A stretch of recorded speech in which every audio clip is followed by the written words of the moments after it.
And we're live, guys. Welcome to the TDS Live BYU pregame show after dark. It's a late one. It's 9:49 Eastern. We're about 25 minutes away from kickoff. Seth, how you feeling, man? It's gonna be a late one tonight. Yeah, I took to quote one of the greatest comedies of all time. I picked the wrong day to stop sniffing glue. So here we go. It's going to be a late one. I'm sure it'll be fun getting over the press conference about 2:30 in the morning, but not too different from other Saturday nights. So this is in my wheelhouse right here, actually. Yeah, I did a practice run last night, kind of unintentionally. I think I stayed up until 2:30 and then woke back up at 4:30 and then was up until like 5:45. So it's been a long one. I took a nice little nap today though. I feel good. There you go. I think the kids got me sick. So I'm going to be fighting through that tonight.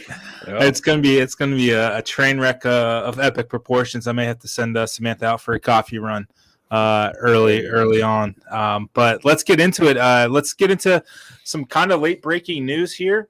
Jaron Hall, Kalani Sitake, head coach at BYU, said that he's 50-50 to go tonight. That we had heard all week. He'd left the Arizona State game last week, but they said it was just he got the wind knocked out of him, and it seems like it's been a little bit more than that.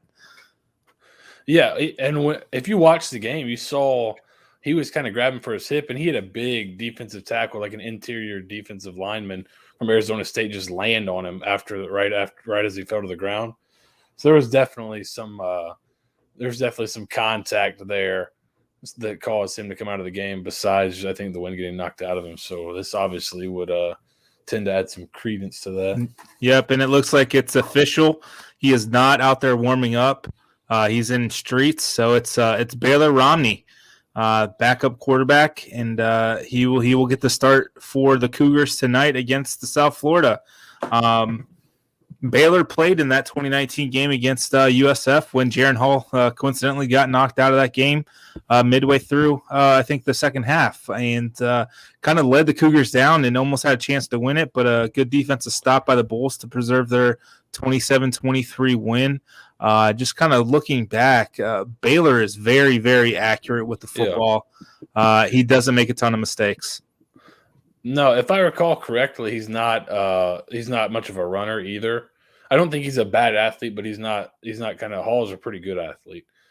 So I think that might take that element out of the game a little bit. And I mean, we can go ahead and we'll throw on. What's interesting about this game is when you look at it from a pure recruiting perspective. And I'll throw this up here.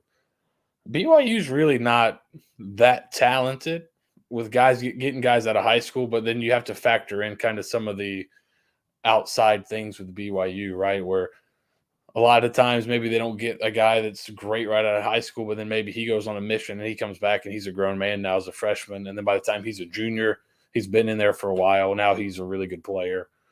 So that you have to kind of factor that in with their recruiting, but you see that they've recruited some spots pretty well. And you'll really see that when we go and kind of look at their starters on the offensive side of the ball. They've had some transfers come in. You see Romney's in there. Let's make this full screen. So Romney's in there. His recruiting ranking was a .8015. Jaron Hall was about a .85, which is pretty similar coming out of high school to what Zach Wilson was. So Hall was a pretty good player. Romney's not bad either. And then you see they've got some pretty highly rated receivers and skill guys. So they've got some talent on that offense, but they definitely are taking a little bit of a step back at quarterback with Romney. Yep, and he'll have some pretty good targets to go to there. Gunnar Romney is his brother. He's 6'2". Neil Pau. My apologies. He's 6'4", and then Puka Nakau is 6'4" as well. Who was a transfer from Washington and was a really highly rated recruit. You can see there's a .94, which is usually kind of a 4-star. Tyler, ask us after midnight. Yeah, that's a way. That was the BYU's red zone offense in 2019. It was like soaking. Yeah, it was pretty close to soaking, that's for sure. Just not quite the real thing. They are kind of the real thing in the red zone so far this year, 8 of 10, and I believe they've scored 7 touchdowns on their 8 tries in the red zone. That was the issue in 2019 for BYU. Cashing in the red zone, and for USF on the flip side, they were 3 for 3, getting into the end zone when they got to inside the BYU 20, and I think that's going to be one of the keys here. We've always got the Marino rules on deck, but I think cashing in the red zone is going to be massive for this Bulls team. Cashing in and holding BYU to a field goal when they get in close is going to be vital. Tim McLean has been. I'm about to sneeze. Hold on. Yeah, I mean, when you look at kind of USF, when they struggled a little bit on offense, they've been able to move the ball. Even against North Carolina State, they moved the ball into the red zone 2 or 3 times, or on the edge of the red zone 2 or 3 times, but they could not finish drives. Turnovers, you had a bad snap. They kind of took you out of field goal range. That kind of stuff you cannot do that kind of stuff to beat really good teams. You saw Florida, they had a great drive, had to settle for a field goal. You've got to go down, and if you can put together a drive, you've got to cash it out with a touchdown. So exactly, that's what you got to do to win these upset games. Hey, you mentioned the snap kind of going over Timmy's head there near the goal line. Timmy's had 3 turnovers inside the red zone so far this year. He's gonna have to play a really clean game to beat this well coached BYU team. Offensively, they're really talented and they're coached up well. All 5 starting offensive linemen for BYU are at least 6'4", and all of them are over 300 pounds. Their 2 tackles are 6'8". It's a massive uphill climb for this Bulls defense tonight.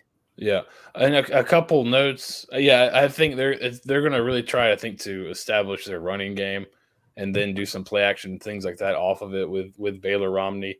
But kind of interesting looking through the game notes, looking through the depth chart. I'm not sure if it's changed, but what they had in the notes, offensively for USF, Jaron Mangum is a starter. Omarion Dawson was listed as a starter as well.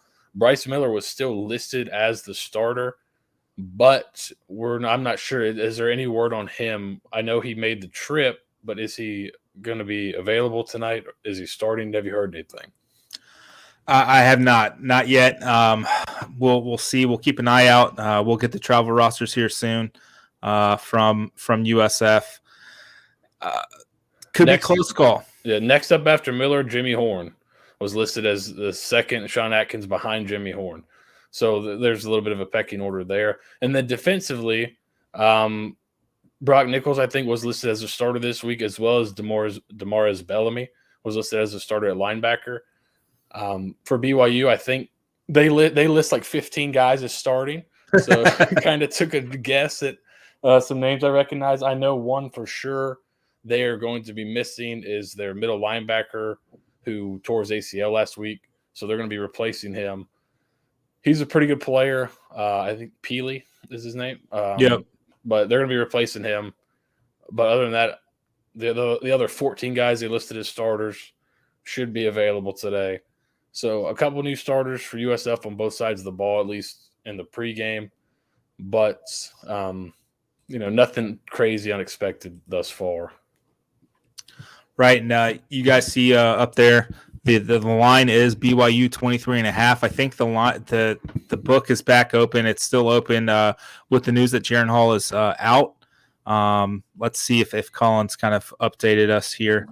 It'd be interesting to see how much it moves. One thing to note on this line that I thought was interesting going in and kind of putting this together this week, USF is listed at plus 1,000 on the money line, and BYU is minus 2,500 on the money line.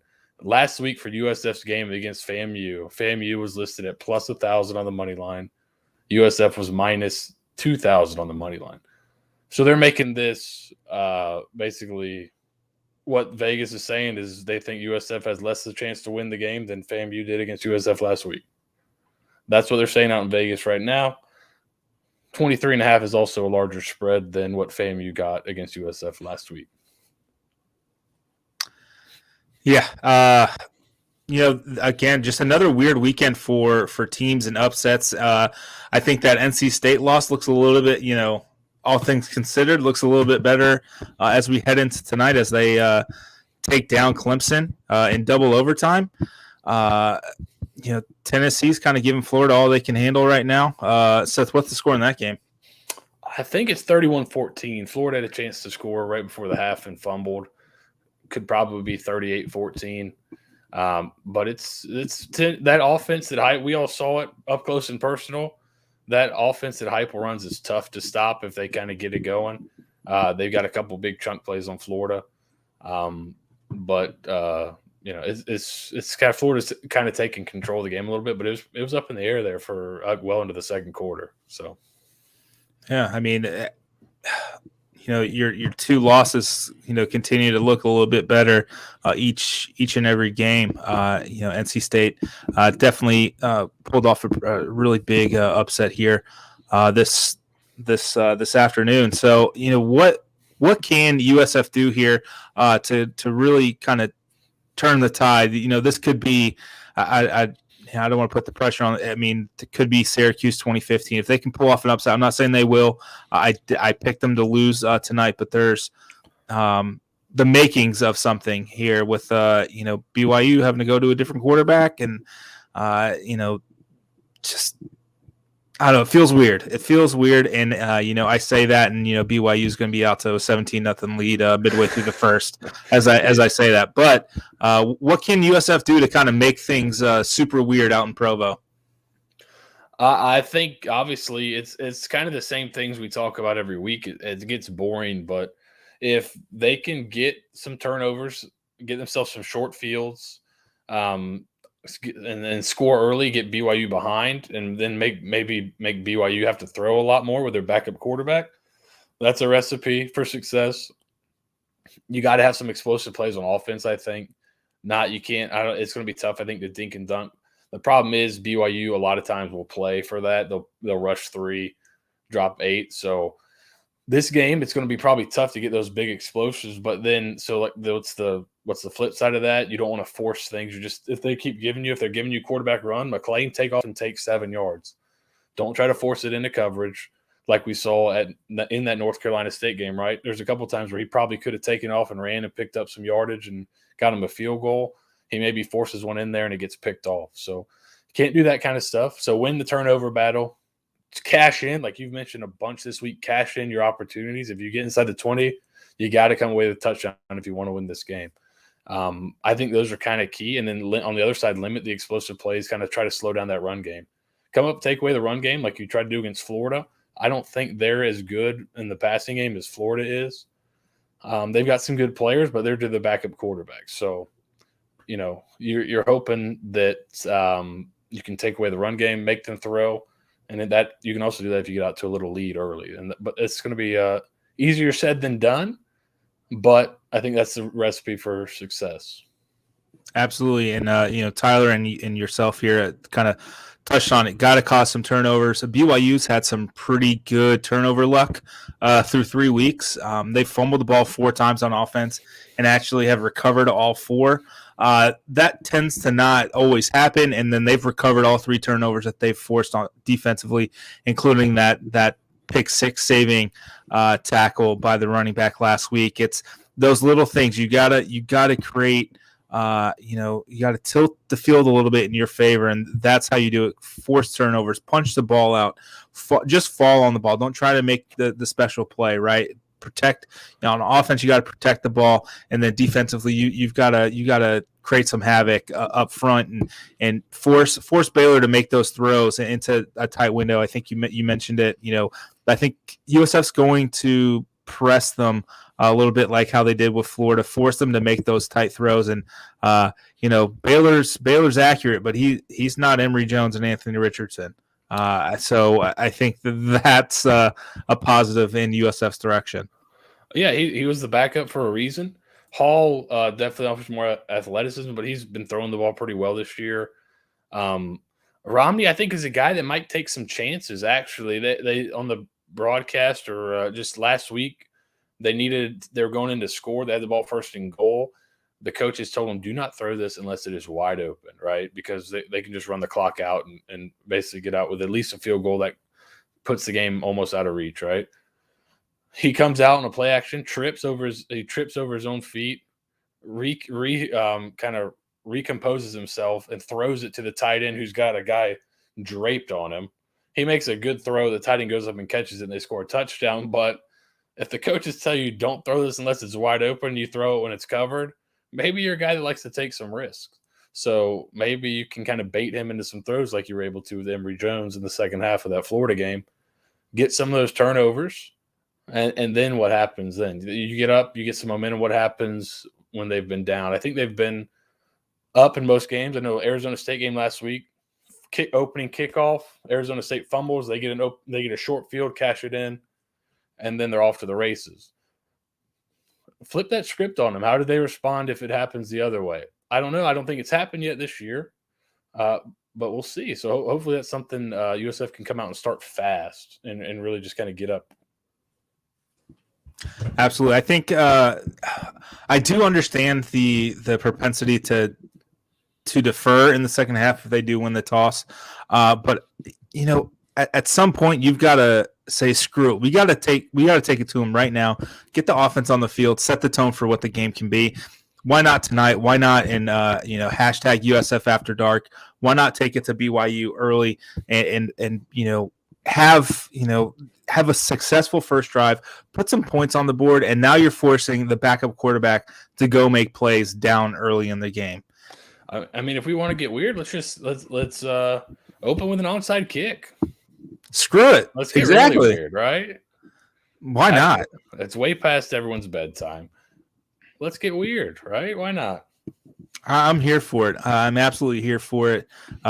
This is going to be a fun game. I think USF's defense really needs to shore up the tackling over the last few weeks. They've got some big running backs. Algier. I think his name's Tyler. Tyler Algier. He's 5'11", I think 225, 210, something like that. And then the backup, Lapini Katoa, is 6 foot 205 as well. So they got some bruisers that are not running the ball particularly well, given the size of their offensive line. I think they're averaging right around 4 yards a carry as a duo. But Tyler's an 1,100-yard rusher from last year. I think he had 13 rushing touchdowns, and Katoa has 22 career touchdowns on his resume, including 5 receiving touchdowns. So they're both threats out of the backfield, and USF's going to have to really bottle them up so that you're going to have to force Baylor to throw the ball and force them into some mistakes. Yeah, that's definitely the key defensively. Can you come up and tackle? Then on the outside, can you win playing man coverage? Because that's probably what you're going to have to do if you're going to really try to slow down this run game. USF has been really bad against the run this year. Some of that is getting tired, I think, is part of it too. So on the other side of this, I think the offense has got to sustain some drive. Even if you don't get points out of it, you've got to sustain some drives early. Can't go 3 and out like North Carolina State. Put your defense out there against a team that loves to run the football. You put them on the field early for a lot of plays. By the time we hit second and third quarter, then they'll start rolling. It'll look like the defense is on roller skates. So you got to kind of take care of this a little bit on the offensive side of the ball. Maybe not go as fast as you normally want to, but it'll help your defense stay a little bit fresher, especially with the kind of the depth issues we're seeing because of injuries at USF. Absolutely. We're about 8 minutes from kickoff.